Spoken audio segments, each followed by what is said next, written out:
Guys, dito tayo ngayon sa Carrera Cafe. Wala pa pala tayo doon. Nasa parking pa lang tayo. Kasama natin si Dane R. Hi. Event ni Yamaha. Tignan nyo yung banner ni Yamaha. We're invited nga dito sa event ni Yamaha. Nandyan yung mga idol natin na hinete. Para sa darating na ARRC to represent Pilipinas. Nakita nga rin pala natin dyan yung kaibigan natin si Paulo Busa. Huwag kayong kumakarera sa big bike yan. Idol, McKinley Kyle Pass. McKinley Kyle Pass with my boss. Yan, boss ko sa fight yan. Boss Don Ann. Guys, alam nyo natatawa ko. Tawang natutuwa ko. Kinagas daw ako nila April Kids. Kinagas daw nila akong dalawa kanina. Ayan din si Dana.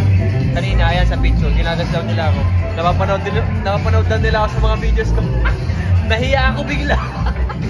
Palipas muna tayo ng oras dito bago magsimula yung pinaka-program. We've enjoyed our time dyan kasi marami naman tayong nakasama at bagong nakilala na rin. Outside the lounge nga ay ayan, mayroong mga nakadisplay na sniper na kapopogi. May sumilip pang pogi. Nakadisplay din dito yung ilang mga race bikes ni Yamaha. Matagal ko na rin sinasabi at matagal niyo na rin alam na naghahari ang sniper pagdating sa racetrack. Abangan ulit natin guys kung paano makipag-compete ang kapwa natin Pinoy International.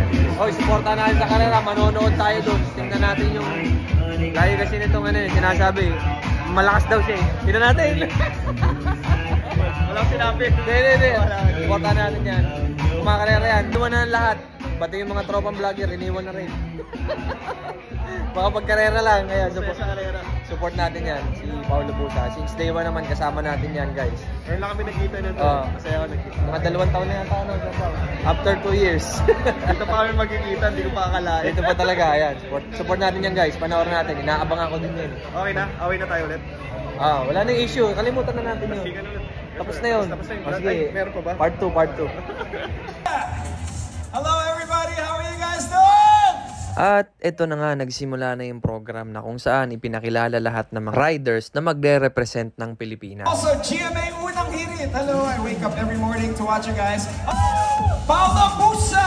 Ako si Kapwa. Maraming salamat to you guys. And also special thanks. Tingnan naman natin ang mga sasabihin ng mga racing team, especially ang mga riders, kung anong strategy ba ang gagawin nila sa darating na ARRC. Hindi ka makakatapak ng ARRC kung hindi ka talaga one of the best. Kailangan buo at nagkakaisa ang racing team, pati na rin ang hinete. Talents and of course, showcase or prove to themselves na they're capable of winning this season. So, ayan, excited tayo for this season. Thank you. And also, of course, for our friends from 4S1M. Last year we got 5th, so we're expecting to do more this year. And syempre, ang pangarap talaga namin, mag-overall champion in ARC Underbone 150. JE, ano naman this year? You know, what's the difference from last year's preparation? Remember when we launched 4S1M with the whole team and everything? What's in store for them this year? Siguro po sa akin, yung challenge sa akin yung taon na yung every round, yung mawala ako sa podium, hindi ka maka-podium. Baga, mas okay yung lagi kang makakit sa podium para makuha namin yung overall. Ya, saya di 2024 ini saya ingin sama 4S1M Racing Philippines, saya ingin juara overall di Underbone 150. Saya minta doa dan dukungannya untuk tim 4S1M. Lahat daw gagawin niya, JE? Lahat daw gagawin niya para tulungan niya ako mag-overall sa ARS. Ayan, alright? Tulad na nga rin ang sinasabi ko sa inyo, kailangan magkasundo ang buong team at pati na rin ang hinete. Hindi lang naman kasi pagalingan, pagulangan din. That's about. And of course, Jeff, anong klase naman preparation?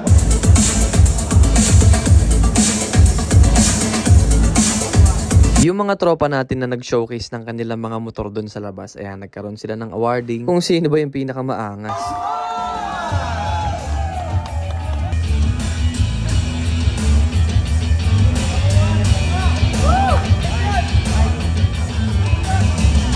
There you go, ladies and gentlemen. Give a round of applause to our winners! Di lang pang karsada guys, meron din pang off-road racing team si Yamaha na syempre binubuo ng pinakamagagaling sa Pilipinas. The Lion, Borno Mangoso!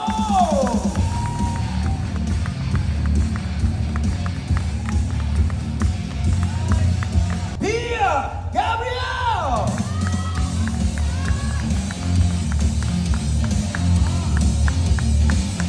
Buti na nga lang, we were given a chance to ask questions na rin sa ating mga legendary na hinete.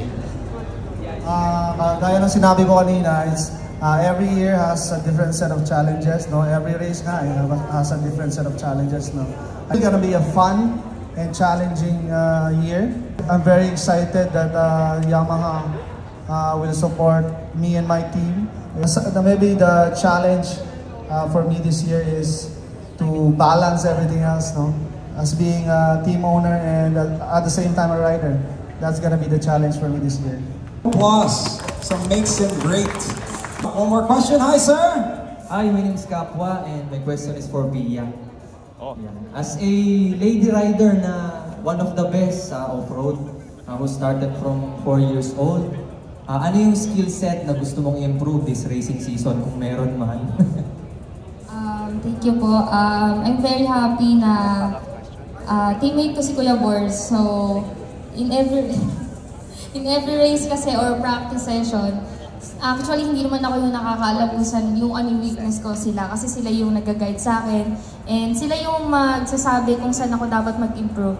But I think from the past season, siguro ang kailangan ko improve is the techniques on jumping and also the mindset kasi in racing, hindi lang kami physically dapat nagtitraining, dapat also mentally prepared. Sa tagal namin magkakasama nila Kuya Borno, kabisado na niya kung paano niya ako i-guide. It's all in the detail. Ina-san, how greats to partake on the knowledge, and you could see MMR Yamaha Philippine Racing Team, The Flash, Giancarlo Mauricio, and Rocket Boy, April King Mascardo. RC SS 600 category, the Wonder Boy, McKinley Calpas. To join them, of course, let's call Hansel and Tony to join us. All-out practice pa lang, kumbaga pinaghahanda na namin bago sumabak sa karera. Round of applause. Back in the Asian road racing circuit. What do you think will be the best for you to throw your way in Asia? Sino yung tingin mo? After spending 3 years in CEB, siguro ipa-priority ko muna talaga na kalabanin yung sarili ko dahil sa ganitong paraan mas mabilis po yung pag-improve ng sarili. Have you done background checks sa mga kalaban mo in the future? Is there, kasi you're now from underbone king ka sa ARC before. Ngayon, you're going back to the higher category. Anong klase? Did you lift more weights? Did you do background? Sino ba yung top 1 nila doon? Top 2? Ano yung preparation mo for this one?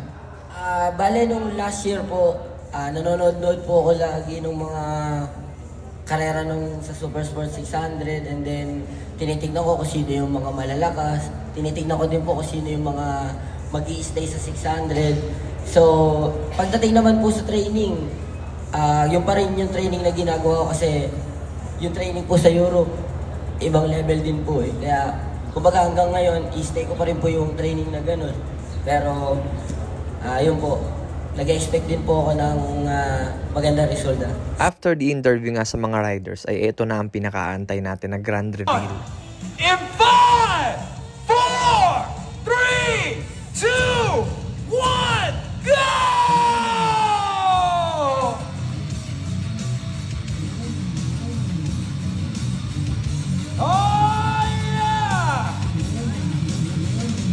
Ayan na nga ang grand reveal at kitang-kita natin na Sniper 155 ang gagamitin sa Underbone 150 at syempre 600cc naman kay Kyle. Super Sport 600. Ngayon kung about naman sa specs ng motor nila hindi natin alam. All we know is kaha ng Sniper 155 ang gamit nila. Maybe someday if we're given a chance na makita yung specs ng mga motor nila mas maganda, di ba? Kaya ayun, let's support our racing team na makikipagbakbakan sa ARRC. Galingan nyo mga lods.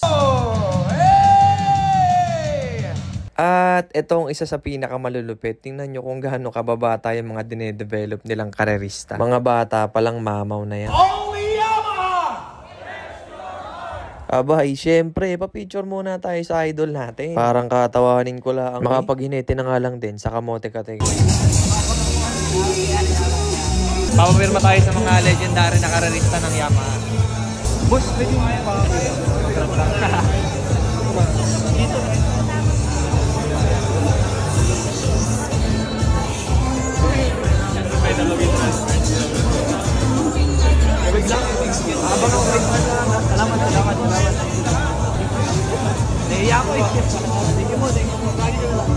Nakakaya naman basta man eh. Idol, pa isa pa. Ito natin. Para may remember. Yun, no? Bebenta ko na kay Boss Toyo yan. Thank you, boss. Thank you. Ay, thank you. Ikaw po yung idol. Isa sa mga idol natin to. Kayo po yung idol ko dito. Ah! Bebenta ko na kay Boss Toyo to. Tatlong legendary na to, tatlo. Thank you po, idol. Thank you, Lods. Thank you. Thank you po. Good luck. Thank you. Di ko na inabot yung ibang legendary na hinete. Tataas pa sana yung value ng saklob. Kung mapanood sila sa live. Kahit live lang ng Facebook. So guys, salamat sa pagsama. See you. That's it. Pansit. Maraming salamat sa pagsama. Good luck, racers!